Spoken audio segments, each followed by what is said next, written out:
Te extiendo nuevamente la bienvenida, que Dios te bendiga. Una nueva meditación. En esta ocasión estaremos hablando acerca del diablo. Dice el apóstol Pedro que el diablo anda buscando a quien devorar. Es de suma importancia que nosotros nos preparemos también y entendamos cuáles son las estratagemas que usa el diablo, el adversario, para perseguirnos, para confundir a su pueblo. Vamos entonces a dar inicio a esta meditación. Recuerda que estamos escudriñando la palabra y en esta oportunidad hemos estado buscando conceptos de suma importancia y muy ricos en doctrina que nos muestra el capítulo de Génesis, porque Génesis es el primer libro de la Biblia. Génesis es el libro en el que se describen los primeros acontecimientos relacionados con la creación. Vamos entonces, para empezar esta meditación, recuerda que estaremos hablando del diablo o Satanás. El diablo es una palabra que proviene del griego, la cual significa adversario, y Satanás es una palabra en hebreo, la cual significa lo mismo, adversario o enemigo. Y es que el diablo es el enemigo de Dios, el enemigo de los creyentes, el enemigo y el adversario de los hijos de Dios. Toma entonces tu Biblia, Reina Valera 1960, y acompáñame a la primera epístola de Pedro, primera de Pedro en el Nuevo Testamento, capítulo 5, versículo 8. De aquí sale el título de esta meditación.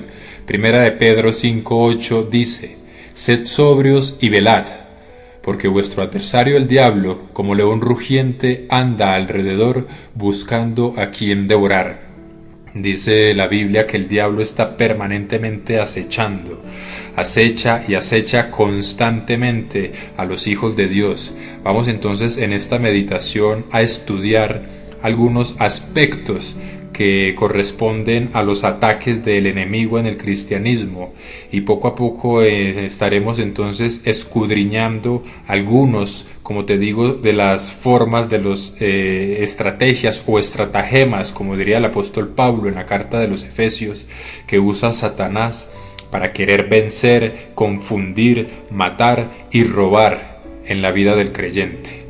Quiero invitarte a que aproveches esta meditación. Y antes de dar inicio y empezar a adentrarnos en el tema, tomes tu Biblia en el capítulo 3 de Génesis y leas todo el capítulo. De esta forma te invito entonces a que tú puedas tener toda la lectura del capítulo 3 de Génesis, y después estaremos viendo un poco más a fondo cuál es el origen de Satanás. Te invito a que detengas este audio entonces en este momento, leas, como te digo, el capítulo 3 de Génesis completo, y una vez lo hagas, retomes para que así tengas mayor claridad acerca del origen de la enseñanza que ahorita estaremos desarrollando, la cual tiene que ver con Satanás. Bien, vamos entonces, acompáñame al capítulo 3 de Génesis, espero ya lo hayas leído completo. Vamos a Génesis 3, versículos del 1 al 6, para cimentar, para darle fundamento a esta enseñanza que hoy vamos a estar aprendiendo. Dice el primer versículo de Génesis 3: Pero la serpiente era astuta más que todos los animales del campo que Jehová Dios había hecho, la cual dijo a la mujer: Con que Dios os ha dicho, no comáis de todo árbol del huerto. Y la mujer respondió a la serpiente: Del fruto de los árboles del huerto podemos comer, pero del fruto del árbol que está en medio del huerto, dijo Dios, no comeréis de él, ni le tocaréis, para que no muráis. Entonces la serpiente dijo a la mujer: No moriréis, sino que sabe Dios que el día que comáis de él, serán abiertos vuestros ojos, y seréis como Dios, sabiendo el bien y el mal. El árbol al que se refiere la Biblia en este capítulo es el árbol de la ciencia del bien y del mal. Si ya has escuchado la meditación anterior a esta, pues entonces tendrás un importante conocimiento acerca de este árbol y de la enseñanza que hay en torno al árbol de la ciencia del bien y del mal. Dice el versículo 6: Y vio la mujer que el árbol era bueno para comer, y que era agradable a los ojos, y árbol codiciable. Tengamos en cuenta esta palabra codiciable para alcanzar la sabiduría. Y tomó de su fruto y comió, y dio también a su marido, el cual comió así como ella. Dice entonces que la serpiente puso codicia. Eso es lo que está diciendo la Biblia. La serpiente puso codicia en el corazón de la mujer. Y la codicia es un pecado de suma importancia. Acompáñame entonces al capítulo de Éxodo 20. Vamos a ver que en Éxodo 20 la Biblia nos habla acerca de los 10 mandamientos. Fueron los fundamentales 10 mandamientos que Dios, a través de Moisés, le dio al pueblo de Israel. Éxodo 20.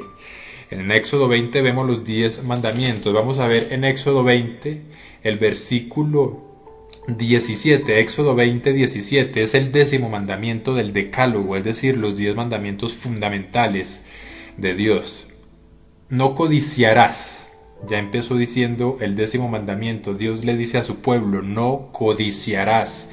No codiciarás la casa de tu prójimo, no codiciarás la mujer de tu prójimo, ni su siervo, ni su criada, ni su buey, ni su asno, ni cosa alguna de tu prójimo. Aquí está hablando acerca de la codicia. Verdaderamente la Biblia nos extiende en todas las oportunidades que tiene el hombre de ser codicioso. Sin embargo, cuando hablamos acerca de que la serpiente puso en el corazón de la mujer el deseo de codiciar el árbol de la ciencia del conocimiento del bien y del mal, estaba haciendo precisamente que aquella mujer, esto es Eva y por tanto Adán, desobedecieran los mandamientos de Dios. Es claro que hasta el libro de Éxodo recién se presenta la ley de Moisés y con ellos los 10 mandamientos, con la ley de Moisés los 10 mandamientos y con la ley de Moisés toda una cantidad de preceptos, estatutos y decretos por medio de los cuales Dios ordena a su pueblo, el pueblo de Israel, comportarse, celebrar las fiestas solemnes, adorar a Dios, adorar en el templo, convivir en sociedad, tener una relación con Dios, tener una relación con las familias, etc.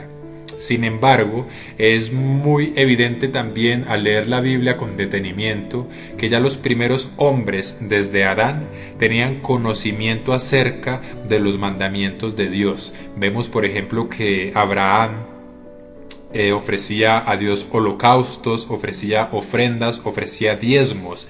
Vemos también que Noé, que es de hecho anterior a Abraham, al bajarse del arca de Noé ofreció a Dios un holocausto.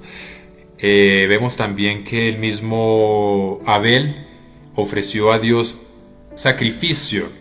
Los sacrificios, los holocaustos y las ofrendas hacen parte de los rituales que Dios instituyó por medio de Moisés, a través de la ley de Moisés, para que fuese desarrollados y llevados a cabo todos estos mandamientos, estatutos y decretos delante de Dios. Sin embargo, repito, la Biblia nos enseña que Dios, como siempre ha hablado con los hombres, pues en esta ocasión habló también seguramente con Adán, y seguramente Adán y Eva ya tenían conocimiento acerca de que no es posible codiciar, porque la codicia es un pecado delante de Dios. Pero ¿quién es la serpiente? Vamos a ver bíblicamente qué nos dice entonces la palabra acerca de la serpiente. Acompáñame a Apocalipsis. Apocalipsis es el último libro de la Biblia, el libro escrito por el apóstol Juan. Vamos a Apocalipsis 12:9, nos habla acerca de la serpiente. Dice Apocalipsis 12:9: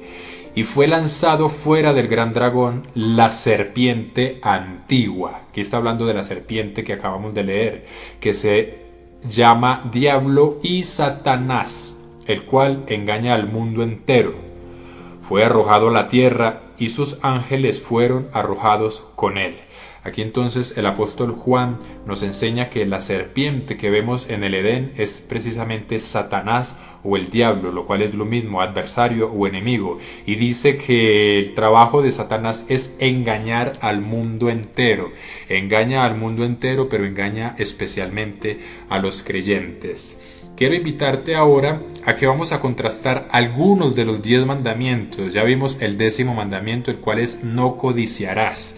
Y ya vimos entonces que la serpiente, Satanás, tentó a Eva, puso en su corazón el deseo de codiciar y efectivamente Eva cayó en el pecado, cayó en la tentación, por lo cual desagradó a Dios.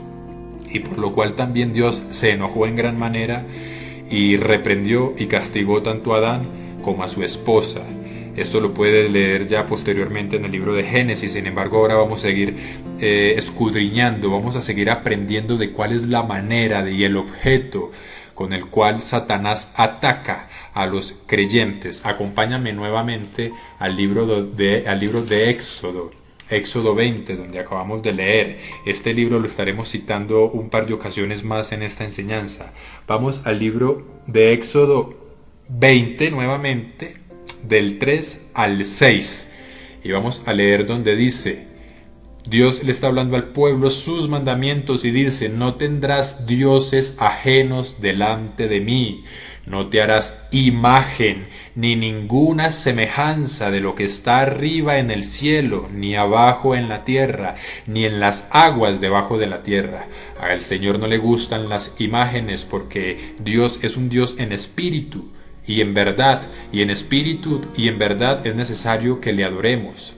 Sigue diciendo versículo 5: no te inclinarás a ellas, no te harás imagen, ni mucho menos te inclinarás a ninguna imagen, ni las honrarás, porque yo soy Jehová tu Dios, fuerte, celoso, que visito la maldad de los padres sobre los hijos hasta la tercera y cuarta generación de los que me aborrecen, y hago misericordia a millares, a los que me aman y guardan mis mandamientos. El Señor permanentemente nos está enseñando. El Señor dice en este importante pasaje que no es necesario buscarle a través de ninguna imagen, ninguna estatua, ningún monumento, a través de nada, ninguna pintura, nada, porque Dios es espíritu.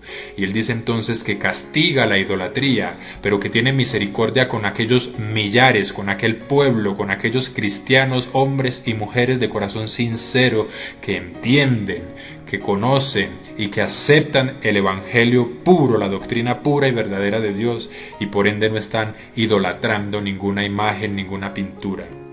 Pero el enemigo, la serpiente antigua, Satanás, el diablo, sí está permanentemente exhortando y confundiendo a la humanidad para que se hagan ídolos. Desde el principio, desde este momento, estamos muy prontos a la creación del universo, y desde este momento, después de que fue creado el hombre y la mujer, inmediatamente Satanás llegó al acecho.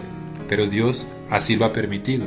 Dios ha permitido que Satanás esté permanentemente haciéndole la guerra espiritual a los cristianos, porque diría Pablo, es necesario que a través de muchas tribulaciones, de muchas tentaciones, de muchas pruebas, entremos al reino de los cielos. Y Satanás en este sentido está ocasionando muchas de esas pruebas, pero Dios en su gran poder, deidad y misericordia nos está preparando también continuamente para que nosotros seamos revestidos de conocimiento, de sabiduría, de entendimiento, para que seamos revestidos con el amor, con la misericordia, con la piedad, con la justicia, con el discernimiento que vimos también en una meditación pasada. Y el discernimiento es de suma importancia para entender y analizar también los estratagemas, las estrategias de Satanás. Acompáñame a ver de qué forma Satanás ha inducido a la idolatría. Acompáñame en este libro en el Antiguo Testamento. Igualmente vamos a Deuteronomio. Está un poco más adelante, Deuteronomio 32. Deuteronomio 32. Recuerda que el libro de Deuteronomio en su totalidad es un libro que relata las últimas palabras o el último discurso de Moisés a la generación de Israel que estaba próxima a entrar al desierto. Recuerda que los padres de esta generación, que fueron los que salieron del cautiverio en el desierto, precisamente por desobedientes, por idólatras, por murmuradores, en general por pecadores, se perdieron de la gran bendición de entrar a la tierra prometida.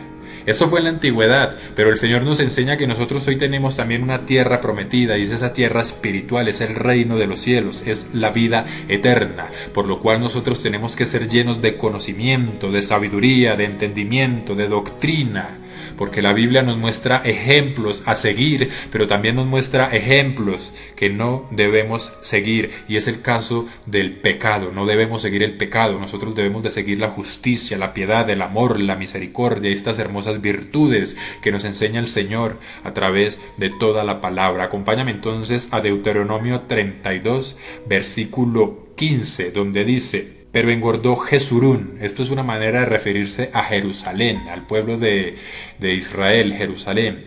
Y tiró coces, engordaste, te cubriste de grasa. Entonces abandonó al Dios que lo hizo y menospreció la roca de su salvación.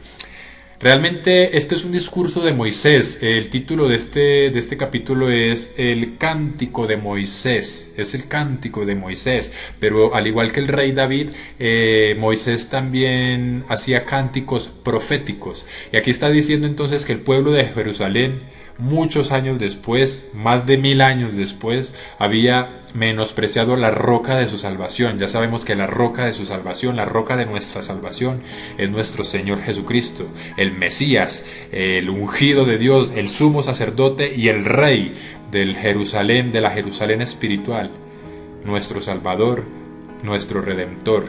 Dice entonces en este pasaje que el pueblo de Israel menospreció, a manera de profecía, menospreció al Mesías. Fue justamente lo que pasó cuando vino nuestro Señor Jesucristo y habló ante las naciones de Israel, ante los pueblos de Israel. Lo menospreciaron hasta el punto que lo crucificaron. Dice el versículo 16: le despertaron a celos con los dioses ajenos, lo provocaron a ira con abominaciones. Y sigue hablando de la idolatría, del pecado.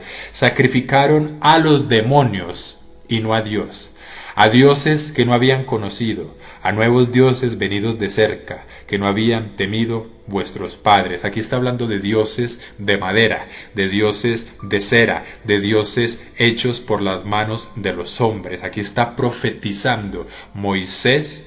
Es tan grande la misericordia de Dios que a través de Moisés preparó a esta nueva generación que iba a entrar a la tierra de Canaán, la preparó con un cántico a manera de profecía y les dio a saber que sus hijos iban a provocar la ira en Dios entre tantos pecados con la idolatría. Está hablando en el versículo 17, sacrificaron a los demonios y no a Dios. ¿Cómo que sacrificaron a los demonios? Recordemos que la ley de Moisés tiene una serie de sacrificios, holocaustos y ofrendas por medio de las cuales era necesario que el pueblo judío antiguo se acercara a Dios.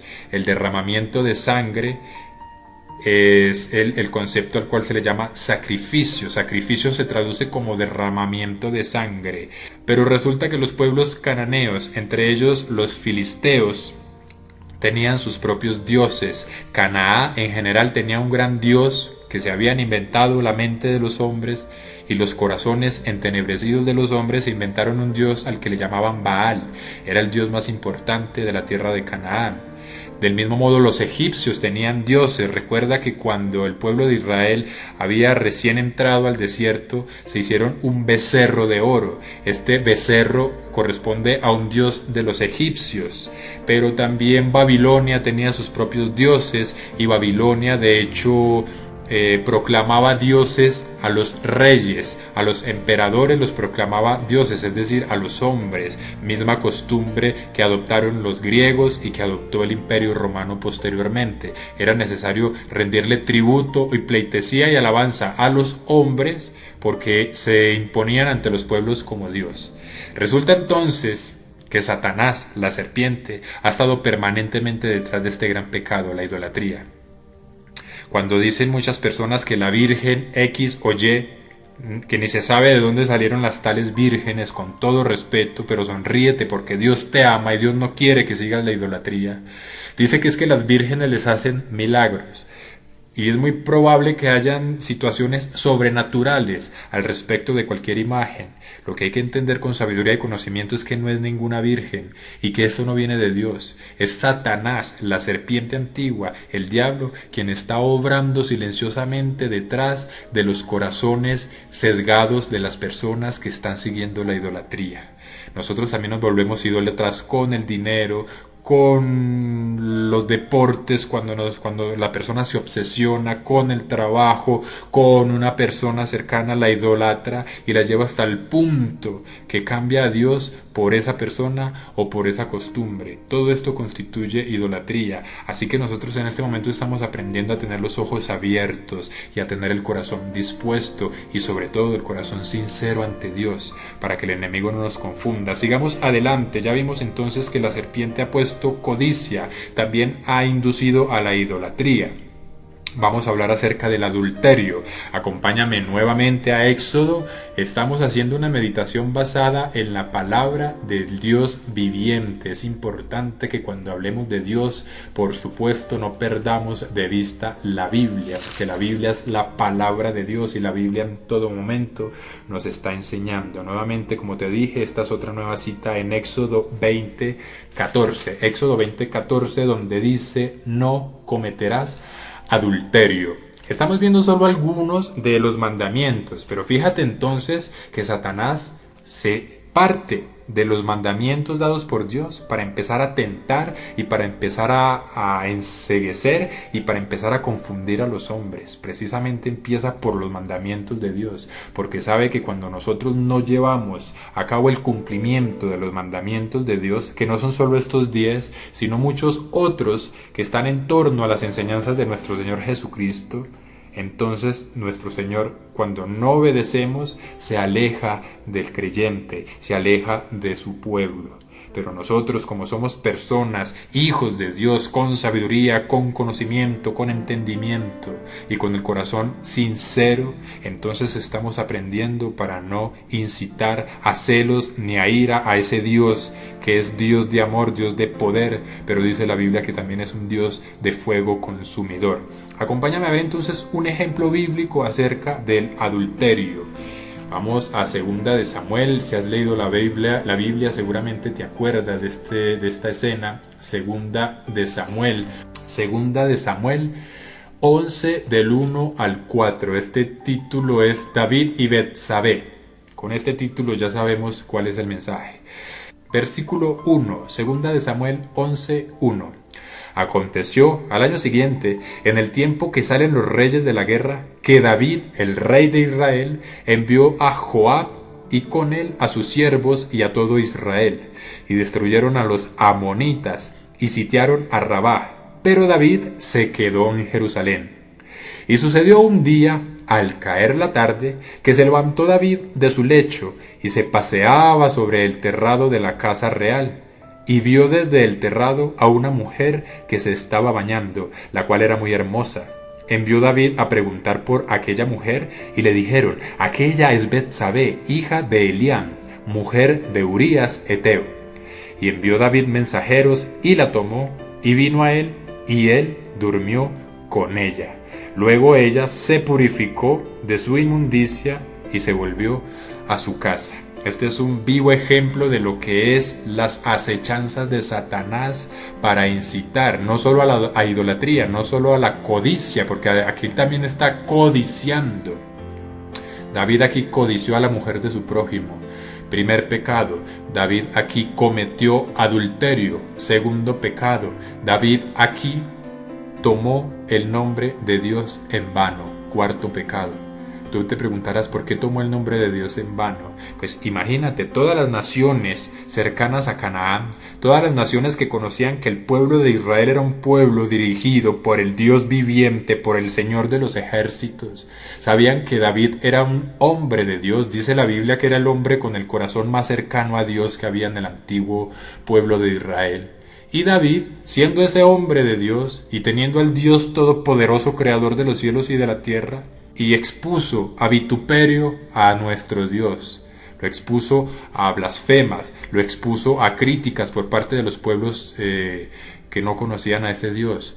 Porque dicen, si ese es el rey David, ese es el hijo del Dios viviente y está cometiendo adulterio, entonces ¿qué tipo de hijo es el que tiene? ¿Qué tipo de Dios, dirían aquellos pueblos necios, es el que tienen? Pero Satanás está detrás de todo esto. Fíjate, Satanás cuando toma a un hombre, a una mujer de Dios, por más unción que tenga, hasta qué punto la puede llevar.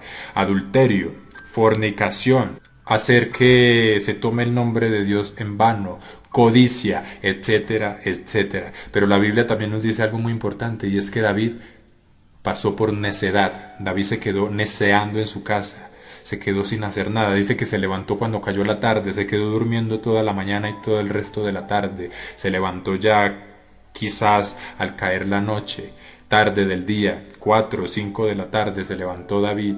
En ese momento vio Satanás, porque está acechando permanentemente a ver en qué momento le damos ocasión. Y Satanás vio que David estaba necio. Por eso no podemos nosotros estar en necedad. El cristiano no puede estar pasando mucho tiempo sin hacer nada, porque Satanás en esos momentos viene y toca el corazón y le pone lujuria, y le pone codicia, y le pone ansiedad, y le pone depresión, y le pone cuantas cosas y sentimientos inmundos, frutos de Satanás. No debemos nosotros recibir en nuestro corazón, que es la viña del Dios viviente. Nuestro corazón y nuestro espíritu es esa viña llena de frutos, llena de bondad, llenas de virtudes que vienen del Dios viviente. Así que mucho cuidado, tú que me escuchas, hermano o hermana, amigo o amiga, con estar necios ningún día. Lee la Biblia, estudia, órale a nuestro Dios, alaba a ese Dios vivo y de poder, escudriña. Escucha tus meditaciones, pero no te quedes por mucho tiempo sin hacer nada, porque le estás dando ocasión a Satanás. Codicia, idolatría, lujuria, fornicación, adulterio. La Biblia nos enseña esto. Vamos a hablar, para ir terminando, acerca de la duda, porque la duda también nos aparta de Dios.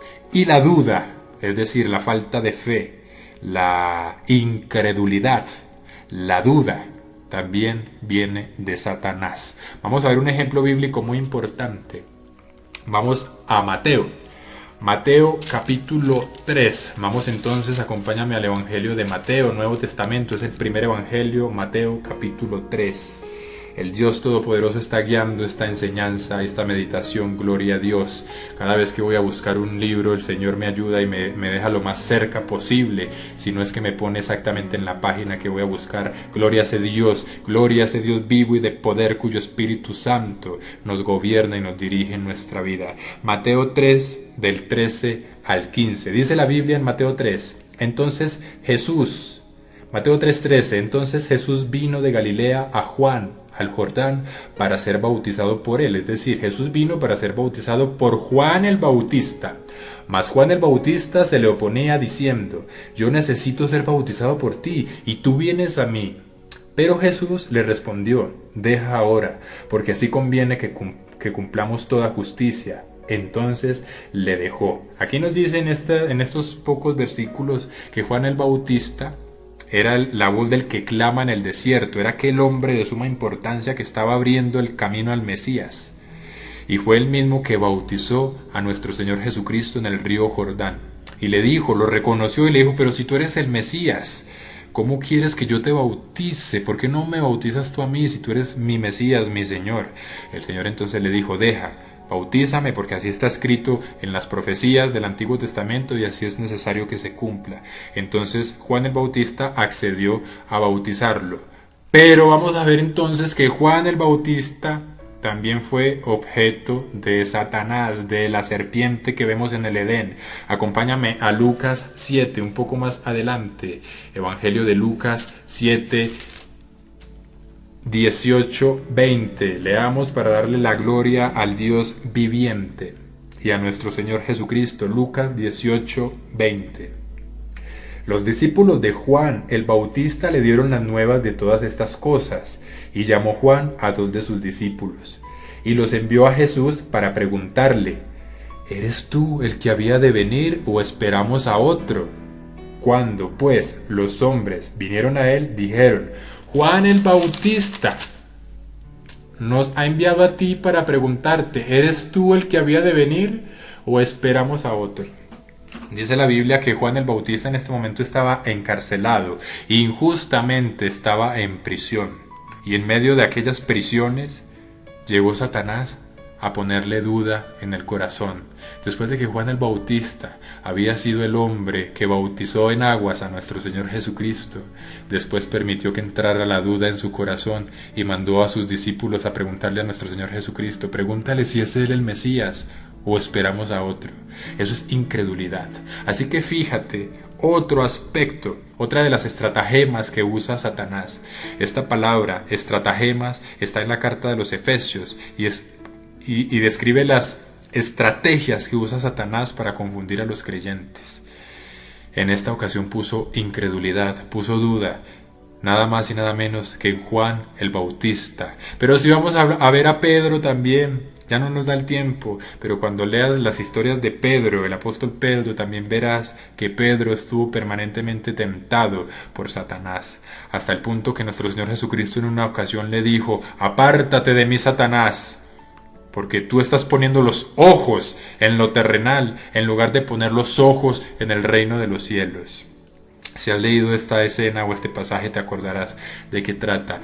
Pero hay muchos ejemplos, muchas demostraciones bíblicas de la forma como ataca Satanás. Si tú te vienes leyendo, por ejemplo, cuando Sara tuvo desconfianza de la promesa que Dios le había hecho a Abraham que iba a tener un hijo, Sara indujo a Abraham, su esposo, a que se acostara con su sierva Agar. No fue Sara en realidad, fue Satanás quien estuvo detrás de todo este propósito. Porque cuando la persona tiene el corazón sesgado, cuando la persona está temerosa, cuando el cristiano, cuando la mujer cristiana tiene dudas, Satanás viene y multiplica esas dudas. Pero en cambio, si tú tienes amor, si tú tienes convicción, si tú eres perseverante, si tú eres firme, si tú estás permanente buscando a Dios permanentemente, si tú estás leyendo la Biblia, si tú estás alabando a ese tu Dios de poder, el Señor en cambio va a multiplicar esa viña de frutos y de prodigios y de virtudes que está poniendo en la vida de cada cristiano, por lo cual es un poco más fácil detectar, discernir cuando Satanás, la serpiente antigua, está acechando. Y créeme que cuando tú tienes los ojos abiertos, como dice a Primera de Pedro 5:8, vamos a leer nuevamente Primera de Pedro 5:8. Primera de Pedro 5:8 dice, sed sobrios y velad, porque vuestro adversario el diablo, como león rugiente, anda alrededor buscando a quien devorar. Dice la Biblia, dice Pedro, dice el Espíritu Santo a través de Pedro, sed sobrios, sed atentos, sed sabios, sed diligentes con la doctrina, con el Evangelio, sed diligente con tus mandamientos, con los mandamientos que Dios te ha dado, y debes estar permanentemente en oración. Velad es estar en oración, velad es estar permanentemente atento a tus conductas, a tus acciones, a tus pensamientos. Velad es estar como un escáner día y noche, incluso en medio de los sueños, obrando y haciendo práctico el discernimiento de todas las experiencias espirituales que tú estás viviendo. Y en la medida en la que tú enfocas tu mente a lo espiritual y desprendes tus intenciones y tus intereses de lo material, vas a empezar a tener un crecimiento espiritual como no te imaginas, porque estás permanentemente viendo qué es lo que proviene de Dios y qué es lo que no proviene de Dios, y Dios se va a agradar de esa actitud, Dios se va a agradar de ese testimonio que estás llevando en tu vida, acompañado por amor, por misericordia, por paciencia, por piedad, por cariño fraternal, por perseverancia, por firmeza, por fe, y el Señor te dará gozo, paz. Todas estas son las virtudes que vienen del reino celestial, son las virtudes que estamos llamados a disfrutar, pero sobre todo la vida eterna que nos otorga el Mesías, nuestro Señor Jesucristo, Redentor y Salvador. Así que para que sigamos buscando aquella eternidad, aquella salvación maravillosa, aquel galardón en el reino de los cielos que el Señor nos va a otorgar, debemos conocer también a la serpiente antigua, a Satanás. De esta forma terminamos esta meditación. Espero la hayas disfrutado. Espero haya sido de mucha edificación para ti. Recuerda que la codicia, la idolatría, el adulterio, la duda, la lujuria no son los únicos pecados que Satanás incita a que nosotros cometamos. Repasa al terminar esta meditación Éxodo 20 y revisa los 10 mandamientos. Y en la medida en la que estés leyendo Nuevo Testamento o Antiguo Testamento, medita. ¿En qué momento? Haz este ejercicio. Te invito a que hagas este ejercicio. Cuando leas la Biblia, en el Antiguo Testamento y en el Nuevo, medita en qué momento está Satanás obrando, de qué forma puede estar obrando, y el Señor te va a mostrar. Y cuando el Señor te muestra, eso representa para ti una enseñanza de edificación, una enseñanza por medio de la cual poco a poco te seguirás revistiendo de la armadura de Dios, porque el discernimiento, saber cómo acecha y cómo ataca a Satanás, es de sumo valor y de suma importancia para el cristiano. Con esto terminamos. Que Dios te bendiga. Sigue orándole a nuestro Dios, sigue alabando a ese Dios vivo y de poder, y no dejes de leer la Biblia. Hasta una próxima oportunidad.